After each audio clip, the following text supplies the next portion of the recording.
네, 정보통신 기사 기출 문제 보겠습니다.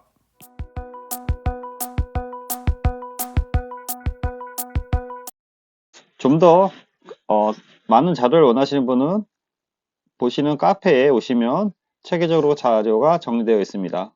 네, 해보실 시작하겠습니다. DPCM, 디퍼런셜 PCM, ADM, 어댑티브 델타 모듈레이션, 델타 모듈레이션에서 온 거죠. 등을 보겠습니다.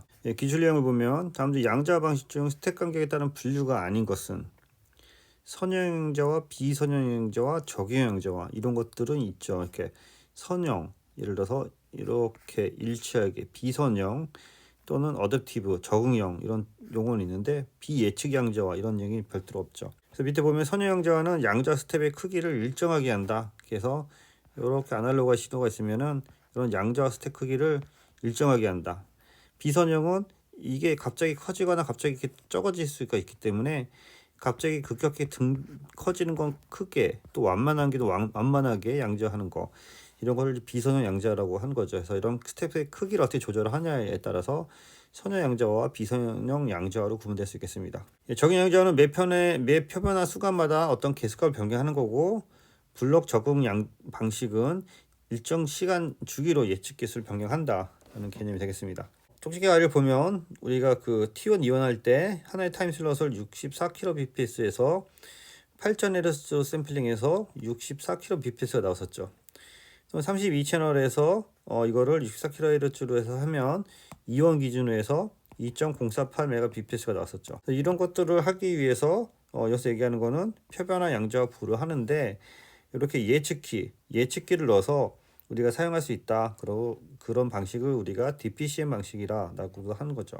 표본화 양자 부하에서 요 예에서 보는 것처럼 어떤 그 일련의 숫자로 얘를 표시하기 위해서 요 사이에 물론 양자 잡음이 발생하는 건데요. 이 2, 5, 7, 4, 3에 대해서 우리가 양자의 값을 우리가 선정을 해서 그 양자 값을 이제 표시를 해야 되는데 이 양자 값을 예측기를 통해서 표현하기 위해서 얘를 이제 그 예측기에 대한 어떠한 그 크기에 대한 차를 넣는 거죠. 그래서 2를 이제 기본으로 봤을 때 2에서 5 갔을 때는 3만큼 증가하고 7 갔을 때는 또 2만큼 증가하고 다시 4 갔을 때는 마이너스 3만큼 증가하고 3 갔을 때는 마이너스 1만큼 증가하는 거죠. 그래서 우리 이거를 예측기로 초기에 2를 0으로 봤을 때 기본 대비해서 얼마만큼 이게 증가하냐라는 거를 우리가 그 표현을 해야 된다는 거죠. 그래서 그 기본 대비 2만큼 커진다, 여기서 5만큼 커진다, 또 2만큼 커진다, 1만큼 커진다를 이런 그 플러스와 마이너스 값이기 때문에 이의 보수로 표현해야 된다는 거예요. 그래서 그 내용을 여기서 그 설명을 한 겁니다. 이 내용 안에서. 그래서 표본화 2를 양자 플러스 2로 예측한 값을 0으로 해서 부호하는 2를 기준해서 0010을 전송하고 표본화 5는 이전 2와의 차이가 플러스 3만 필요하기 때문에 0011 있으면 되고요. 7은 이전 5와의 차이가 2만 필요하기 때문에 0010이 있는 거고 4는 이전 7과 마이너스 3만큼 차이 나기 때문에 3의 보수를 표현해서 3은 1의 보수와 2의 보수를 표시해서 이렇게 1101이 나온다는 거죠. 이건 이제 보수 체계를 이제 설명을 하다 보니까 이 내용이 들어간 것이 되겠습니다. 그래서 참조하시고요. 그래서 이제 PCM은 좀 더 효율적으로 얘를 보낼 수 있는 방법을 내기 위해서 DPCM, 그 차를 보내는 차분 PCM, 델타 모듈레이션에서 차분 비트가 1비트만 움직여서 가장 간단하게 DPCM의 이전 값에 대한 플러스 마이너스만 표시하는 방법으로도 했었죠. 그래서 이것에 대해서 약간 문제가 뭐냐면 이렇게 경사과부하 잡음이라든지 입상 잡음이 발생할 수 있는 게 문제예요.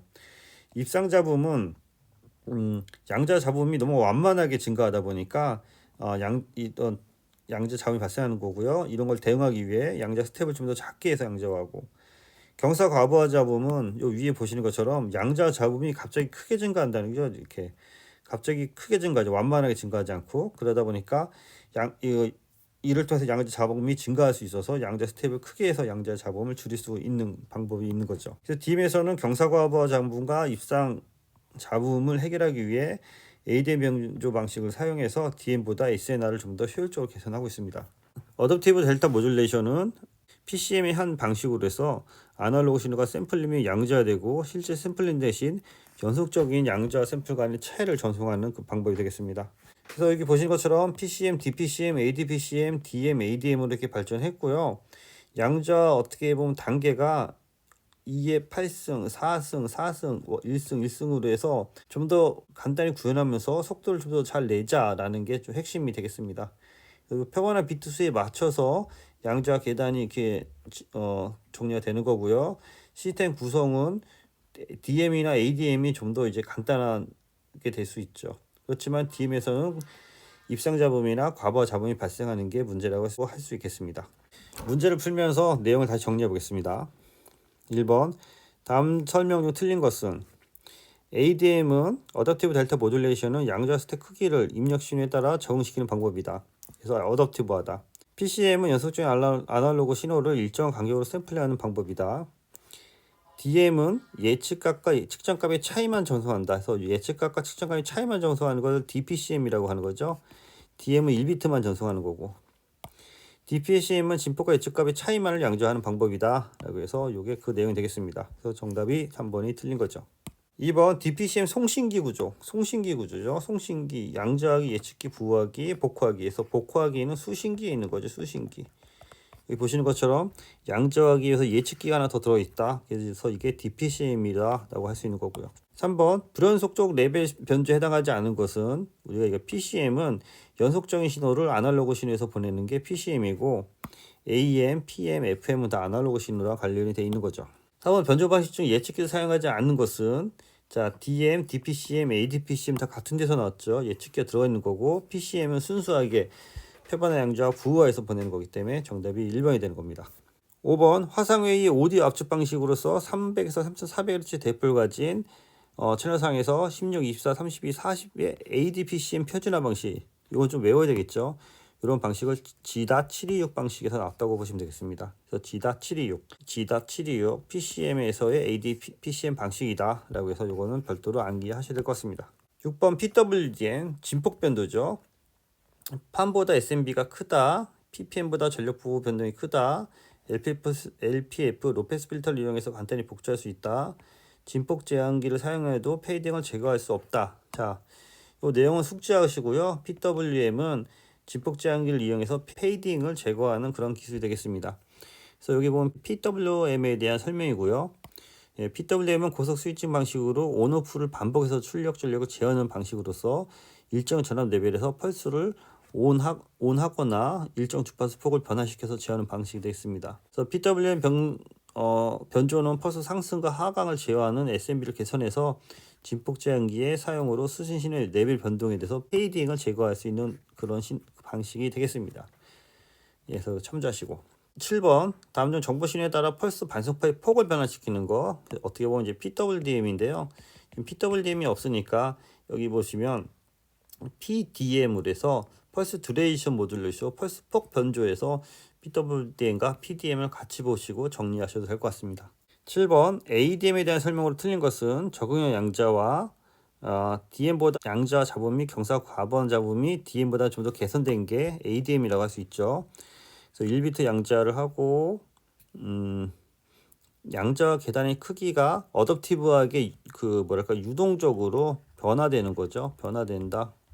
그래서 이게 4번이 틀린 거죠. 9번 ADM에 대한 설명이 틀린 것은 적용 양자와 DM은 1비트, ADM은 2비트 양자를 수행한다. 2비트?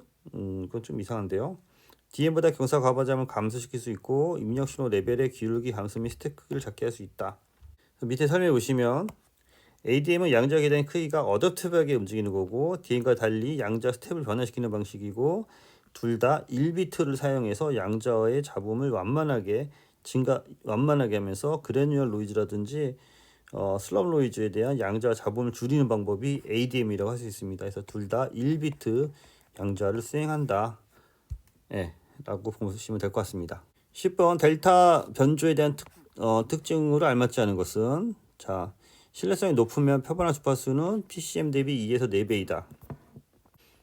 여기서 얘기했죠. 표본화 주파수 DM 16kHz, ADM 16kHz인데 기존 8kHz보다 이제 더 높다라는 게 되는 거고요. 왜냐하면 비트로 처리하기 위해 오류 부분을 표본화 주파수로 좀 더 보완하는 부분이 되기 때문에 더 높다. 그래서 2배에서 4배다. 표본화 주파수를 2배 증가시키면 SN이 6dB 개선된다. 업다운 카운터가 필요하다. 전송 중에 에러에도 강하다. 뭐 2번 아니면 3번 찍으셔야 될 것 같은데요. 요 밑에 주파수를 2배 증가했을 때 10로고 예를 들어서 기존 대비 2배가 된다. 뭐 만약에 10배에서 만약 20배가 된다 하면 2배잖아요. 그러면 10로고 여기 2가 되고 로고인은 0.3010이 돼서 약 3dB 정도 개선됩니다.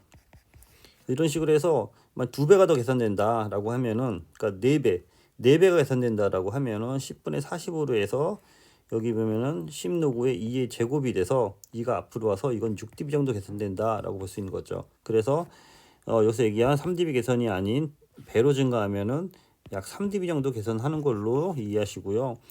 여기 SNA 6M 플러스 1.8에 10의 로고 10의 D 또 못하네요. 6M 플러스 1.8에 10의 로고 요 밑에 10의 D가 돼서 여기 보면 1비트 증가할 때마다 6dB씩 계산한다. 그래서 샘플링 레이트가 1비트 증가할 때마다 6dB 계산되는 6dB 법칙으로도 이해해 주시기 바랍니다.